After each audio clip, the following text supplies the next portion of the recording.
The steam burned before the soup did. It was scalding, the kind of burn that makes your body freeze instead of jerk away. And in that split second of silence, while the red liquid soaked into my lap, my thighs, and the fresh blouse I'd bought on clearance, I still had hope someone at the table would react. Someone would say, "Oh my God, are you okay?" Someone would gasp or grab a napkin or flinch. But no one moved. Please subscribe to our channel and tell us in comments from where are you watching this video.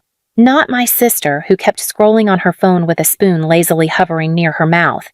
Not my dad, who was more focused on cutting his steak into perfect, even slices.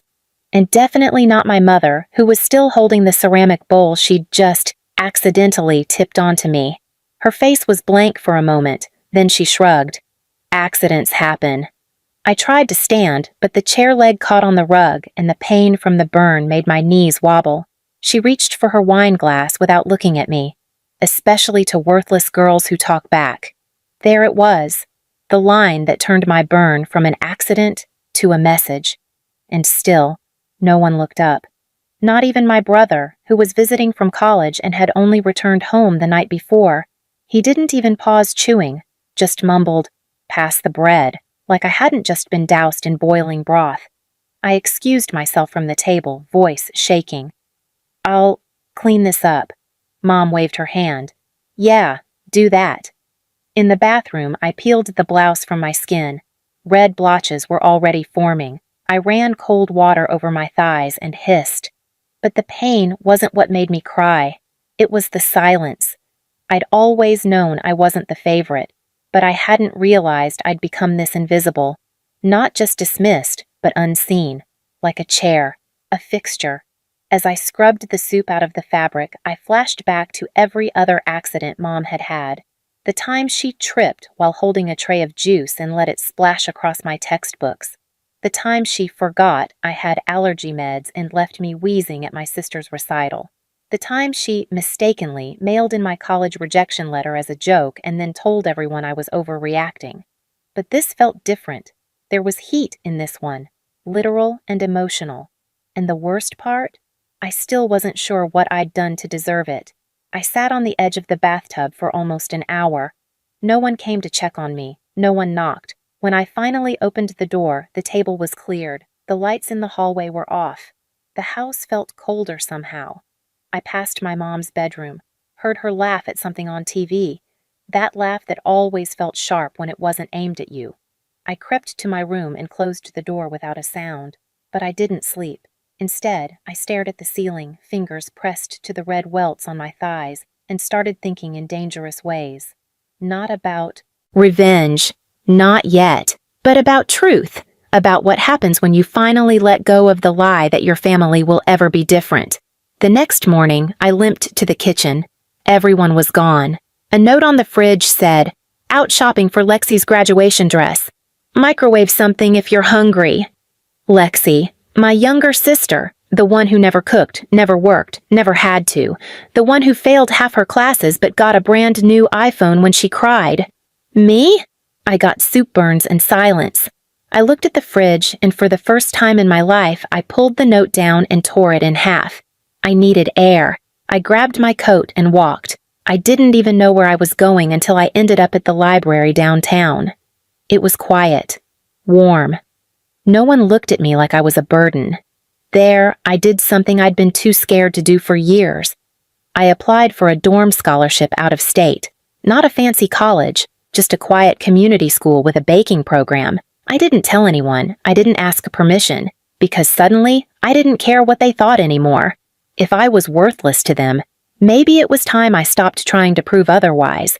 What none of them knew, what even I didn't know that day, was that something had already started shifting, something they wouldn't see until it was far too late. The acceptance email came 2 weeks later. I was sitting alone on the back porch, knees curled under me, sipping lukewarm instant coffee and staring at the dirt patch in our yard. My mom kept saying she'd turn into a garden someday. The moment my phone buzzed, I already knew. I felt it, like the universe had finally taken one quiet breath in my direction. "Congratulations," it read. "You've been awarded the regional housing grant. We look forward to welcoming you this fall." I didn't scream. I didn't cry. I closed the tab, set my phone down on the porch railing, and stared straight ahead for a long time. Then I smiled, just once, and it felt like something peeled off my skin. Like I was finally shedding the version of me they had always known. The quiet, obedient ghost. That night, dinner was loud again. My mom was showing off photos of my sister in 4 different dresses, asking which one made her look more scholarship-worthy, even though she hadn't even applied. My dad grunted his approval every so often. My brother scrolled on his phone. I sat in silence. Then Mom said it, out of nowhere, as if the soup hadn't happened, as if I hadn't existed at all that night. "Oh, and can you clean the baseboards this weekend? Lexi's having friends over, and I don't want them seeing dust." I looked her right in the eyes and said, "No." The whole table went still. Even my brother glanced up. "What did you say?" she asked. "I said no," I repeated, calm. "I won't be cleaning anything this weekend." My sister snorted. "Oh, please, you act like you have plans." "I do." My dad spoke, then like he was already annoyed by my existence. "And what might those be?" "I'll be leaving." That got their attention. "Leaving?" my mom echoed. "To where?" "I got into a program, out of state. I move in September." They blinked at me, stunned, like the furniture had suddenly grown legs and announced it was walking out of the house.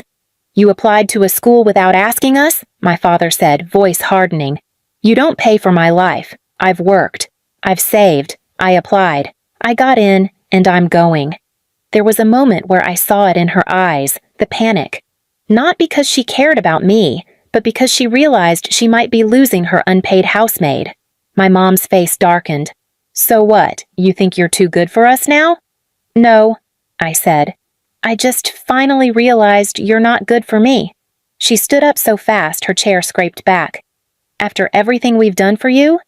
"Name one thing," I said, voice shaking now, but louder than I'd ever dared. "One thing you did for me without guilt-tripping me, mocking me, or hurting me." Silence.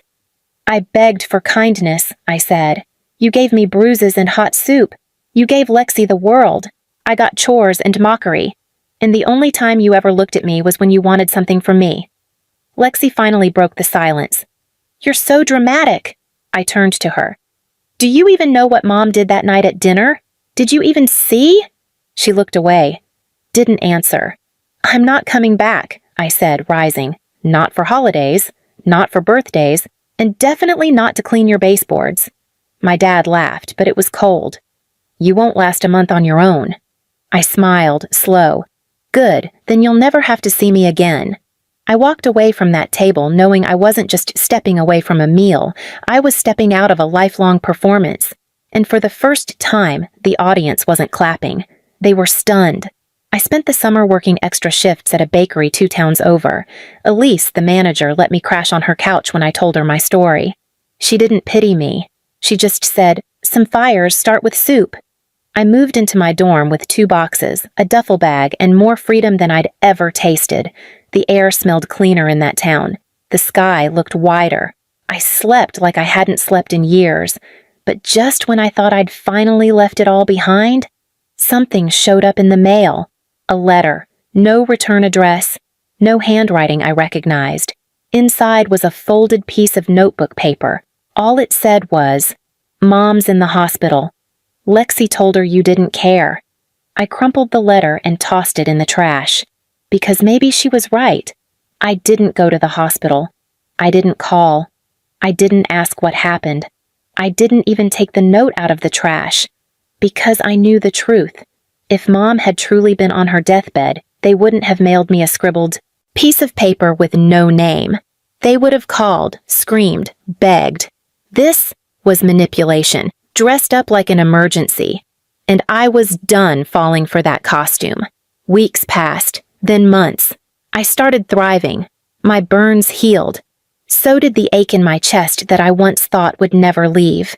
The quiet of my new life was so peaceful, it scared me at first. No footsteps in the hall yelling my name for chores. No soup boiling on the stove like a threat. No jokes about how pathetic girls like me end up alone. I was alone now, and I'd never felt more whole. Until one day, near the holidays, I got a call from an unknown number. I let it ring out. They left a voicemail. It was Lexi. Her voice, once so smug and untouchable, now trembled. I know you don't owe us anything. But Dad left. He just packed a bag and vanished. Mom's sick for real this time. I don't know what to do. She keeps saying your name, keeps asking why you haven't come. Please, if you have it in you, just visit once. You win. You're the good one. I stared at the wall, phone still clutched in my hand. You win, she'd said, as if this was ever a game. I didn't respond, but I didn't block her either. Not yet. Instead, I sat down that night and did something I'd never done before. I wrote a letter, not to send, just to bleed, a purge. Dear Mom, I remember the night you spilled the soup, not for the burn, not for the pain, but because no one flinched. You always said accidents happen, but your accidents were always sharp, targeted, public. You burned me, then looked me in the eye and called it fate. You raised me on humiliation and control, and still expected me to serve you tea while you praised my sister's every breath. So here's what I owe you now. Nothing. No forgiveness. No visit. No explanation. This isn't revenge. This is peace. My peace. If you ever want to know what that looks like, sit with your silence. Love never lived in your house. And now, neither do I. I sealed the letter in an envelope and placed it under my mattress like a keepsake from a war I survived. That Christmas, I got another message. A photo. Lexi again. It was a picture of Mom in a hospital bed, gaunt, her hair thinner, her hand limp in hers. Underneath it, she wrote, "She keeps asking where you are. She keeps saying she was wrong." But it was too late, because the thing no one told me about toxic people is this. Sometimes they don't change. Sometimes they rot. And if you stay close, they take you with them. The next message came weeks later. She's gone. No funeral invitation, no last request, just a simple text, as cold as the house I'd grown up in. I didn't cry. Instead, I went to my part-time job, served cupcakes to smiling strangers, and laughed with Elise while we closed the shop that evening. But when I got home, I did one thing. I made a pot of soup, not to eat, but to pour it down the drain, and as the last drop slipped away, I whispered to myself, "Accidents don't happen to worthless girls, they happen to mothers who raise them to believe it." Then I turned off the stove, sat on my clean floors, and watched the silence settle around me like a new beginning. And for the first time in my life, no one looked away, because finally, I had chosen to see myself. Please subscribe to our channel and tell us in comments from where are you watching this video.